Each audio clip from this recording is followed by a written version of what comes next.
Good morning. With the help of Hashem, we are learning Yerushalmi Peya, Perek Aleph, Halacha Daled, and Halacha Hey. We left off on Daf Yud Daled. We're going to learn Daf Yud Daled. We left off on Daf Yud Daled, 4 lines from the top of the Amid. Kemod Teimar. We just learned in the previous Daf the source. Why do we limit Peya? And why do we broaden Peya? Even though we began with the 5 prerequisites, but we focused on the last daf, on the 2 unique prerequisites that we find in Peya beyond that which we have by Maisnis. And the 2 that we're going to be focusing on again in the beginning of today's daf will be what we call the 4th in the Mishnah, that likitase ka'achas. Peya is only obligated on a product that is harvested all at the same time. And as we explained, that excludes a fruit like figs and the like that are not ready at the same time. We also learned the 5th prerequisite, that Peya is only obligated to be left when you are growing that which is mechansoi or machnisoi lekiyom, which is, let's go, a non-perishable. But if the item is a perishable item, like most vegetables, they are exempt from Peya. The Gemara is going to begin today by correlating, by actually asking, why do we not also apply these last 2, the 4th and the 5th, to another halacha? And that is a halacha that we find in Parshas Kiseitze. And the Torah actually gives 2 examples for this halacha. Number 1 is Kisave bekerem reyacha, when a person is working in someone else's vineyard, harvesting the grapes during the job, that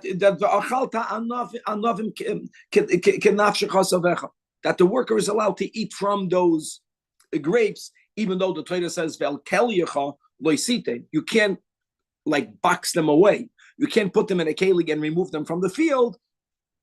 But while you're working, you are allowed to eat. The pasuk also gives another example that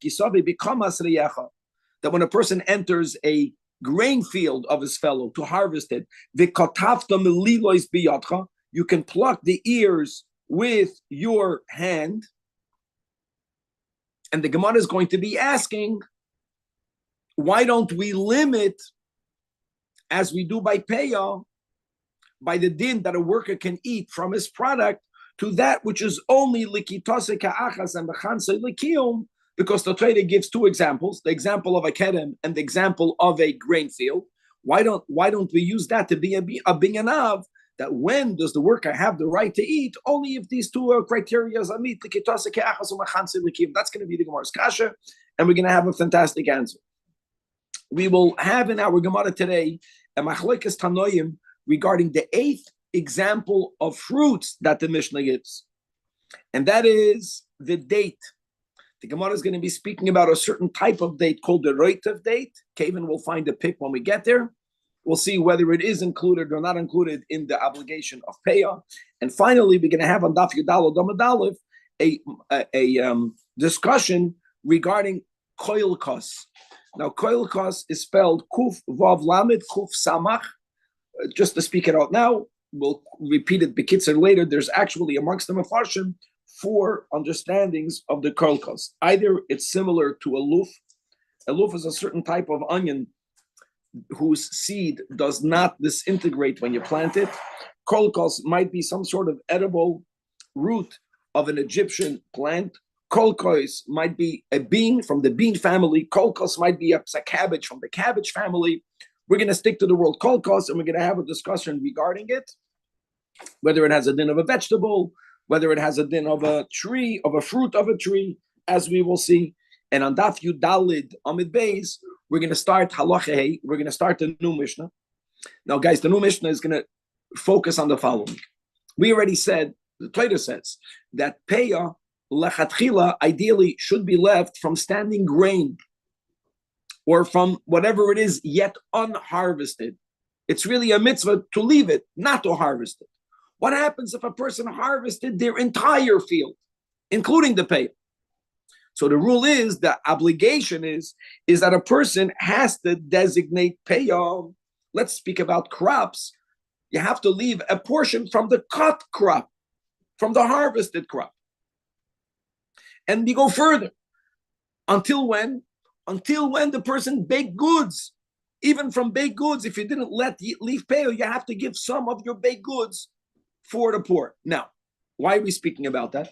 There's a rule by payah that which is left for payah is never going to become tevel. The ani that takes it can eat it.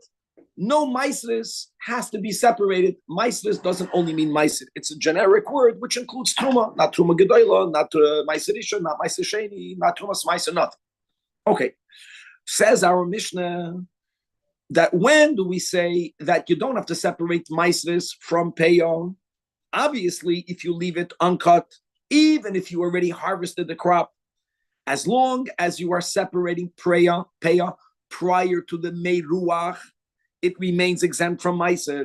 Meruach, from the many steps that people have to do to get the product ready to be sold, is you have to harvest it, you have to separate the klipa from the good, right? For that, you have to trample it, then you have to winnow it, and then you do the meruach, you have clean grains, and you smooth out the pile, meruach.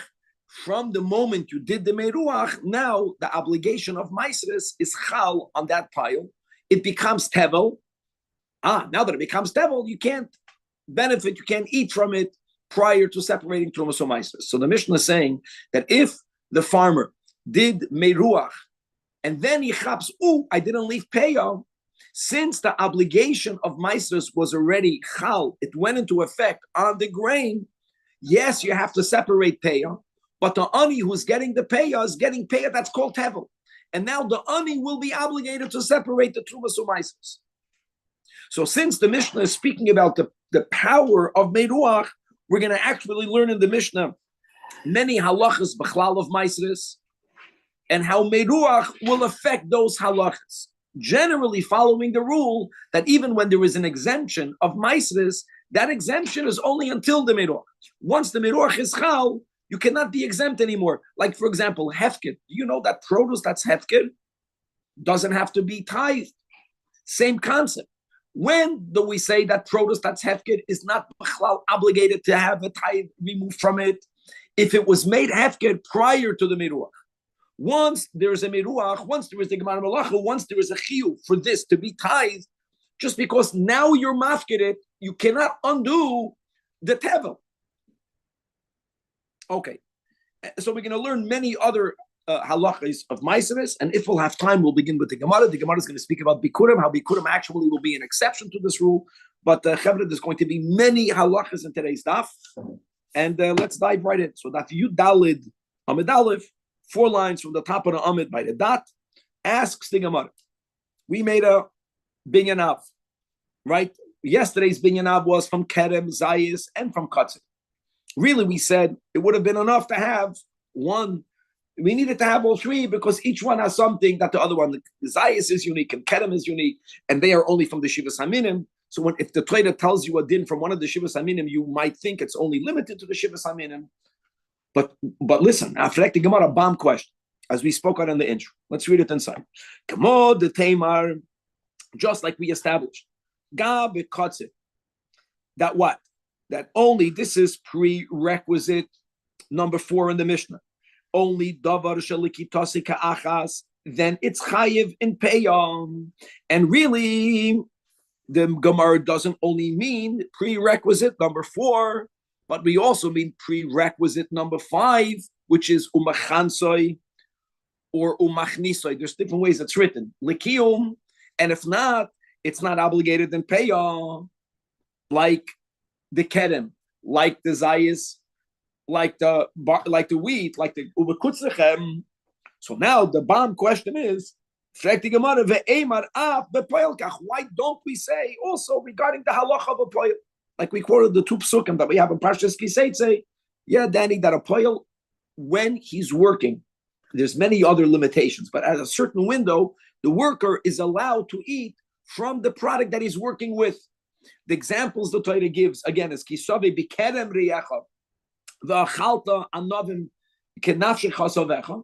The other example the Torah gives is that Kisave Bikamas Riyacha. So you have a Kerem, which is a vineyard. You have a Kama, which is a grain field. You can pluck the ears and eat them. In both cases, the Torah says you can't gather and take them out in bags, in boxes. But here we go, the same kash. Now, what is actually the halacha? Look inside the Pnei Moshe, the second, third line from the top of the Amid. That we have a rule, that a worker is allowed to eat from that which he's working with. Guys, it's not so simple. It's not always the case. There are other qualifications. But let's go. Right,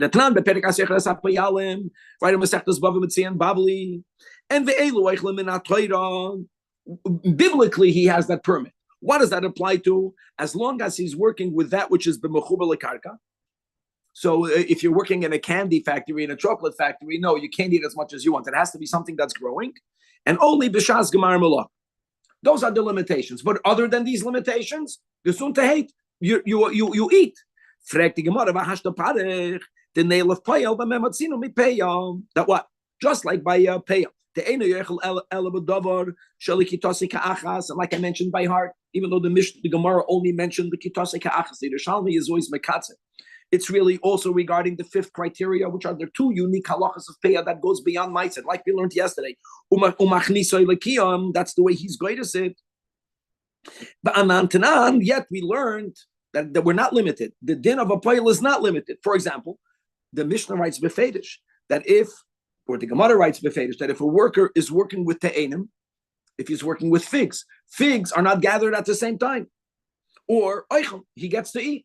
Another example that the Gemara gives, or that payil, if a worker is working with kishus, in other words, with vegetables, guys, I want you to know that most vegetables are perishable items. Kishus is perishable. Clearly, we know that even if it's perishable, the worker has that right. Why? Why don't we make him a memotzino? This is beautiful. Answers the Gemara. Amar Rabbi Yoina, Shanyohi. I'll tell you why the din of a payel is different than payel. By payel, we have a memotzino. We have a binyanav.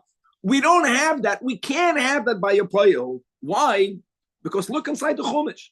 In one of the two examples, and when the Torah speaks explicitly, as an example, because we just learned in the Pnei Moshe, we don't apply it only to the kerem and to the kama, we apply it to te'enim, we apply it to vegetables. It has to be gedulim in haaretz, it has to be b'shas gemar malach.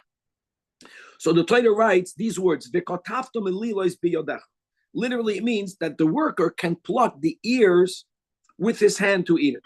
Now, the word melila, that's the key. There are many words for stalks, for ears. Melila specifically refers to a stalk that's soft and moist. These are stalks that are not fully developed, that do not get fully developed. B'meila, this is a product that's not stored. It's not stored. It's not, no, the Torah gives an example, not from grain stum. By using the word melilois, the Torah is even speaking about something that's not ma'umachansay lekiyom. And it's not harvested at the same time. Gewaldig. So this is great. So the Torah dafka used a word, right, to give the mitzvah in more cases. Giving an example of something that does not meet, not umachnisay lekiyom. And really, it's not just the umachnisa lekiyum. Anything that's not properly developed is not harvested at the same time. Like, what do? It's not ready yet. So you don't harvest it. It's not harvested at the same time, and it's not. And yet the Torah says he can eat from the melilois. So that's why we cannot limit the din of the poil to the final two prerequisites. It doesn't have that limitation. And the Mishnah gave, and again, I know there's different girsois in the Mishnah. In the Mishnah that we had on Daf Yud Beis, Mishnah Daled, 8 examples of fruits. And again, we're learning Lashita Sarambam. It's important that because the Chiddush of Peah is that, Larambam, Midoy Raisa, not all fruits, many fruits also are perishables, but the Oig, the Charuvim, the Egoizim, the Shkedim, the Gefanim, the Remainim, the Zaysim, and the Tamarim are considered products, fruits that are not perishable. Like we explained, either because it was common for them to be dried out, like the Rambam says that onions are included in the Chiyuv Peah. The Rambam says that garlic, if you harvest an onion stem, it's not going to live a long time. They did things to the onions and to the garlic, so it should last a long time. And the eighth one was dates. So the Gemara says, Tani, we learned in a Braisa, we learned in a Tosefta, that Rabbi Yosi, but Rabbi Yuda, Oimer, that not all dates are included. Roitave tamarim, the word roitav means moist, but it's a name of a certain type of date. Roitave tamarim, indeed, will be patim in apeya. Why? Because they are not harvested at the same time. Now, what's the definition of harvest at the same time? Thank you, Kevin, for the pictures. Kol cost will be much harder. The next topic. When we speak about something being harvested at the same time, it's not mamish, but it does mean that from when I begin until when I end, I got everything off the trees. There are certain of these roitiv dates, because they're moist. Again, moist, they're not ripened yet. That when I began and when I finished, they're still on the tree.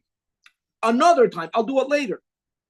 Now, by the way, that makes a lot of sense. I mean, that's what the Mishnah is saying. Like, first of all, let me take a step back. When you read Rabbi Yosi Rabbi Yehuda Oimer, what does that imply? That there is a machlekes, a big klal. It's not the only place. The Marav Fulda points it out over here. Whenever you have only one shita, then the way a Braisa, the Mishnah would open up the topic would be Amar Rabbi Yosi Rabbi Yehuda.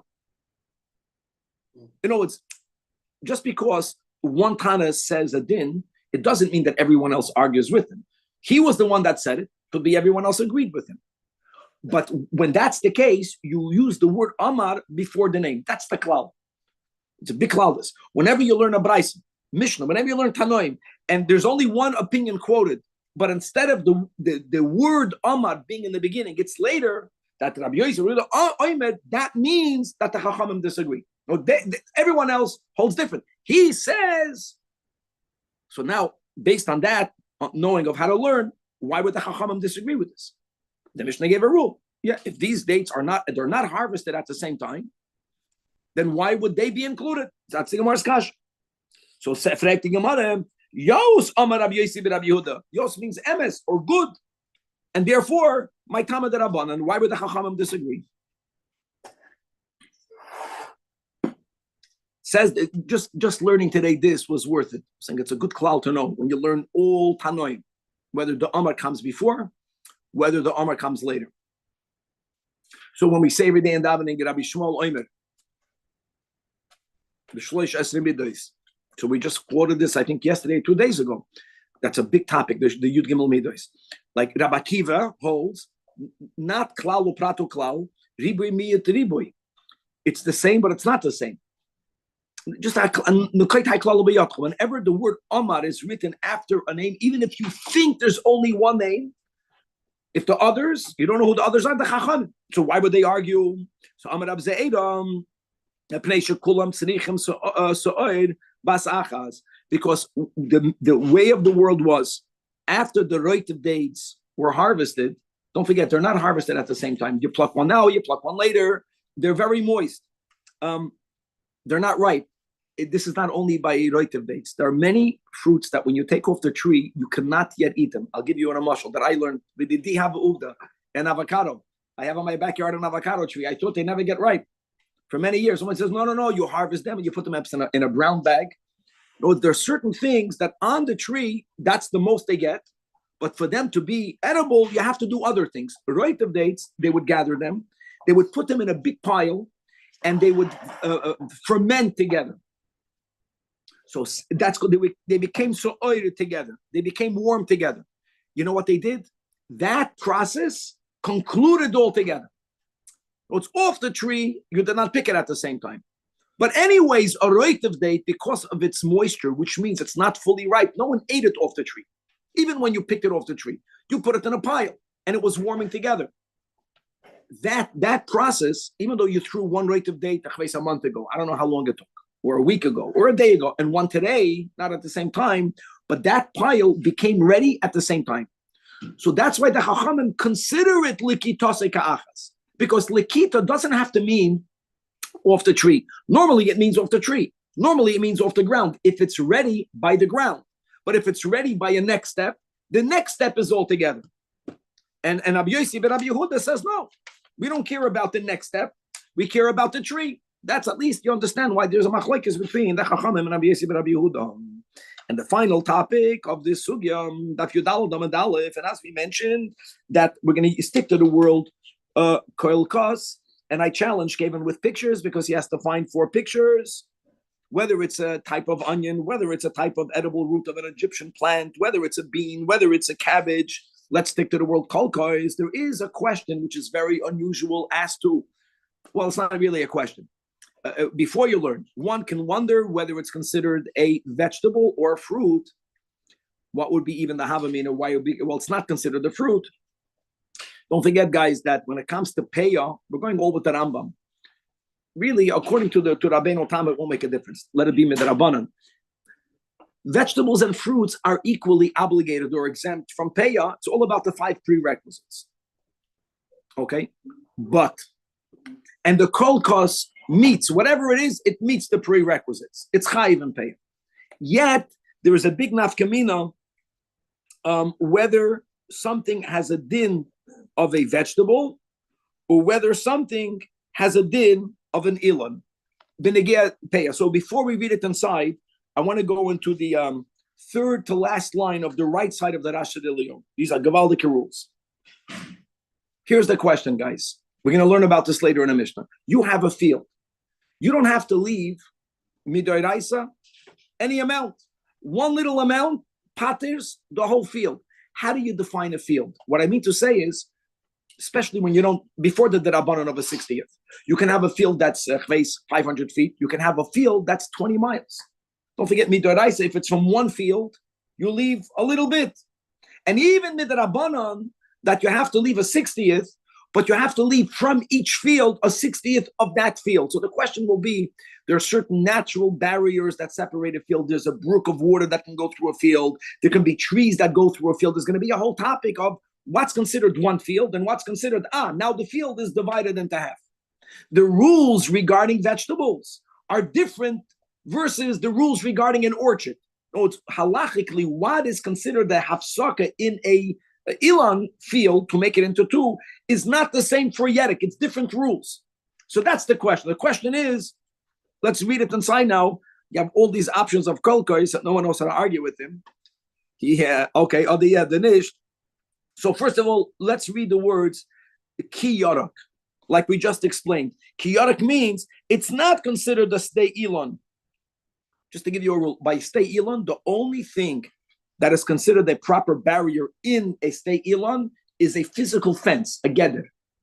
Nothing else, even if there are other things that we'll learn later, by Yerek, many other things are considered dividers. Many other things. So first of all, this type of patch of krolkos has a din of a yarak, and not like you said, the ilan, like we just read in the Rashi Ubenegeya, what will make it into one field, what will make it into 2 fields. Let's go through all the din. Ulamaisros. So what's ulamaisros?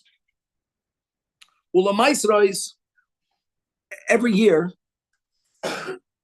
has other dinim of maisros. Truma Gedolah, you always have to take. Maiserishan, you always have to take. What comes after Maiserishan? So the first and the second year of the 7 years of Shemitah, Maiser Sheni. The third year, Maiser Ani. The fourth and the fifth year, you have to take Maiser Sheni. And the 6th year, Maiser Ani. When do these years change? When is the Rosh Hashanah of the years to determine what year are you in? Depends. 4 vegetables, Echad B'Tishrei. 4 trees, Tu B'Shvat. We pass like Besillo. So that's the meaning of Lomaister, is that it's considered a vegetable, that the year is determined by Echad B'Tishrei and not by Tu B'Shvat. The next din is Ulishvi'is. Guys, every case is the Chazan halachos. So here we go. Svichim. Svichim are things that grow because they were by natural planting. I'm not talking about a tree that was planted before the Shemitah, every tree, and every year gives products. I'm not talking about that. I'm talking about what happens if there is a vegetable that whose seed went into the ground on the Shemitah year naturally by the wind, by the bees, and it grew. Midoiraisa, you are allowed to eat it. Midrabanan, you're not allowed to eat shvi'is of vegetables because the Chachamim were afraid that people that are not meticulous in Shemitah, they're going to actually plant it on Shemitah year. And they're going to say, oh, sviach, it grew by itself. So this isur d'Rabbanan is on vegetables. So that's the ula shvius, that it includes a sviach of whatever kol kois is, may not be eaten midrabanan if it grew on the Shemitah year. Ula peya. What's the din of peya? What's the din of peya? What's the din of peya? That it's chayiv, like garlic and onions. Not b'chal that it's chayiv.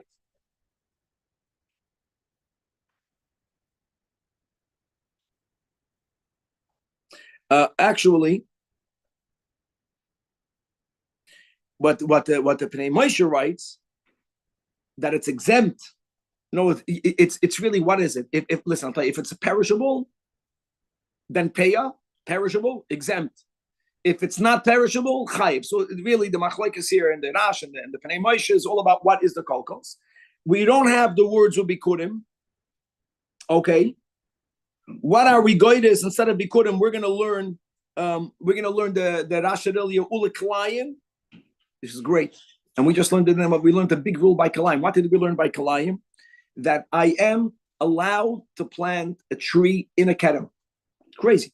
I'm not allowed to plant anything other than a tree. I'm not allowed to plant vegetables. I'm not allowed to plant legumes. I'm not allowed to plant grain. God forbid. That's mamash kili akedem. So it has a din uliklayim. Don't say that the kolkos is a tree, because if it would be a tree, then you can plant it in the kedem. It's not a tree. You're not allowed to plant it in the kedem. In other words, it's the vegetable. What's the chiddush of all this? The chiddush is the last words. What's the last words? That all in a darim tzricha. When it comes to a neder, and a neder goes both ways. Someone makes a neder by saying that all of the vegetables in the world is asur ani, or all of the fruits is asur ani. He makes a neder not to eat vegetables or not to eat fruits. So we're trying to point out that even if there's a product that's for all of these dinim to have a din of a vegetable, by a neder halech achar lashon b'nei adam. A neder, when you use a word, when you make a vow not to partake of something, it's not about how the Torah defines that word. It's about how people use that word. Especially by a neder and by shvuah, that it has to be piv v'liboy shavin. So in many other areas in halacha, I don't care what you think it means. The Torah says what it means. This is a vegetable. Whichever one of the four it is, for all these dinim, it's a vegetable.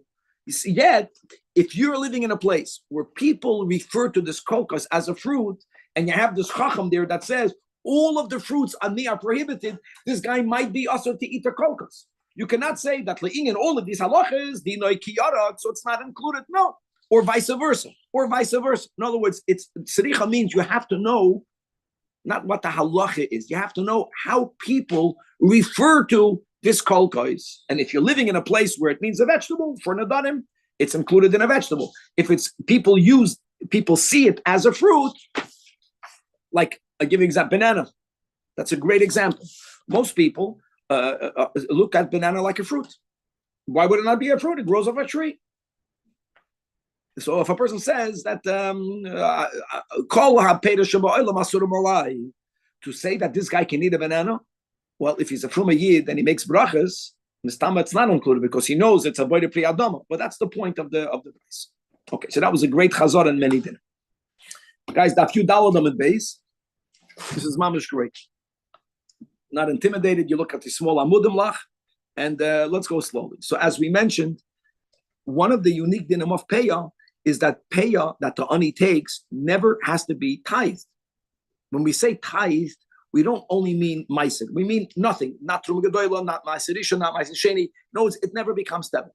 Another rule we said that even though peya has to be left from the standing product, the Torah says lo yisachala, don't fully harvest. If a person did fully harvest, they are obligated now to give peya from the cut produce.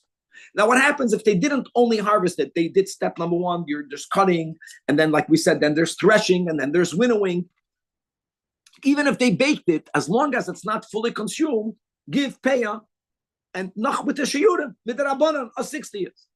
However, since Benegea, the laws of Maisnis, from when you come to the Gemar Malacha. Gemar Malacha really depends what you grow the product for. Many people get confused, and Baruch Hashem, when we learned Rambam, we had clarity. And if this clarity is not clear, then enlighten me. But the way I remember is that if the person is growing products for their own consumption, then the Gemar Malacha is not the Meruach. The Gemar Malacha is Re'iyas Pnei Bayis. When you take it into the house, that was that whole topic. And it's only if you take it into the house the normal way. People that wanted to find a loophole from Meisers, they would take it into the house. That are gagois, they would take it in through a window. Anyways, that's Meruach is normally used when you're growing a product to sell on the market. What is Meruach? Meruach means when you smooth out the pile. It means not only did you fully winnow it, is it fully clean, but you put it in a pile and you smooth the pile. The word Meruach means to smooth the pile. That is how then, before we bought stuff in the supermarket, when I would want to buy grain and I would go to your field, when would I buy it from you? Only after the Meruach. Before the Meruach, it's not a finished product. When you make the Meruach, now the Chiyuv of Maisres is Chal. Now it's called Tevel. Prior to the Meruach, we're going to learn a few dinim today in the Mishnah. Prior to the Meruach, Midarabanan, you can't have a full meal out of it. Midarabanan, because you didn't take up any Tumas Maisres. But Achilas Arai, gnashing on it, or feeding it to your animals, even a whole, today people give the animals more food than they give to themselves. Animal eating is called Achilas Arai, is mutter, even Midarabanan. Meruach, now once you smooth the pile, now this is called the finished product, now you have to give tithes. So the Mishnah begins by telling you a big word, that if the obligation of Maisres was already chal, went into effect on my grain, even though I'm doing tshuva, I'm making up for not leaving pay, I'm taking off payah now. Once it's called tevel, which means you can't eat it prior to the trumas or Maisres, just because I'm declaring it now payah, whichever part of it, it doesn't remove the obligation of Maisres. Payah is exempt from Maisres because payah should be given when it's standing. Once, we don't say bereda. Bereda means retroactive clarification. Now that I said it's payah, ki'ilu, it was always payah. We don't say that. What will be? It will be payah, but the ani will be obligated to tithe it, which is important. So in other words, the ani has to know these halachas. It means if the ani picks off payah, instead of him never having to harvest it, if he gets something finished from the miruach, then he has to take off trumas u'maisos. That's the first halacha in the Mishnah. Now, the word lo'olam, we're not going to have enough time today for that I know, but we're going to pick up, and this word lo'olam will be a key word. In other words, it's normally a not needed word. We're going to come back to the lo'olam. Lo'olam, l'noisem mishum peyah. Lo'olam means that even though you're supposed to leave peyah from the standing grain, if you didn't, give it from the cut grain. If you already winnowed, give it from the winnowed grain. If you already smooth the pile, give it from the bake. Lo'olam l'noisem mishum peyah. And there is up until a certain point, you're going to be patur from the maisres. But the patur from maisres is only ache yimareya. That was the word. Look inside. Let's learn the Rasha Ilio. Which is what you should have done. Kama means standing grain. Mafresh min ha'emarim. You give it from the bundles. And what happens if you didn't give it from the bundles? What happens if you already threshed it? Now, when you thresh it, you remove it from the bundles. So give it from the tfuach.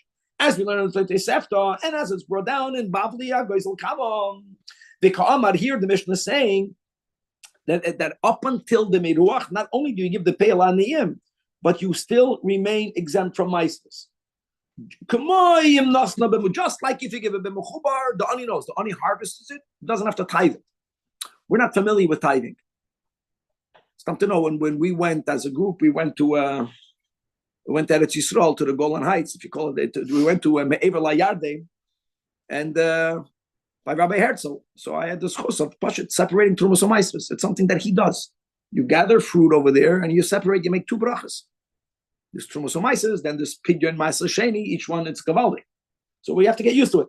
So, but the pay of a leket, the shikha, the hefked, payah, leket, shikha, and hefked, that will be in this Mishnah. Says the Mishnah, yeah, but no. Only until Yemoreach. That's the word. Once it's tevel, we don't say, Bereda, retroactive. No, once it's tevel, it's tevel. Just because you designate it as payah, that designation cannot remove the chiyuv that was already enacted, imbued in the product. The good makes sense, it makes sense. Now, there's different girsois. We're going to go with the girsa, v'noisein, mishum hefker, upater min hamaisres achi moreach, like we just read in the Rashadilio, produce that was declared hefker. Forget about payah. Why would someone declare it hefker? I have no idea. Produce that was declared hefker is exempt from Trumas U'Maisros. Says the Mishnah, yeah, but no. It's only exempt from Trumas U'Maisros if it was declared hefker prior to the Meruach. Same logic. Once you smooth the pile, now that you smooth the pile, the Torah calls it tevel. Tevel means, you can't eat it until you separate. Now that you declare it hefker, so what that it's hefker? Whoever is going to be koina min ha'hefker has to now remove all of the maistas. Now, another application of the power of Meruach, of the change that Meruach, the halachic change that Meruach affects on the product. We're speaking, Meruach, by the way, is not used for fruits. Meruach is not used for vegetables. Meruach is the Gemar Malacha by grains. But the concept of Gemar Malacha applies to everything from which you have to tithe, whether it's Midoraisa, whether it's Midarabanan, up prior to it halachically, prior to it being considered ready for your consumption or ready to be sold in the market. Prior to that, it's not called tevel. Midoraisa, you can mamish eat from it.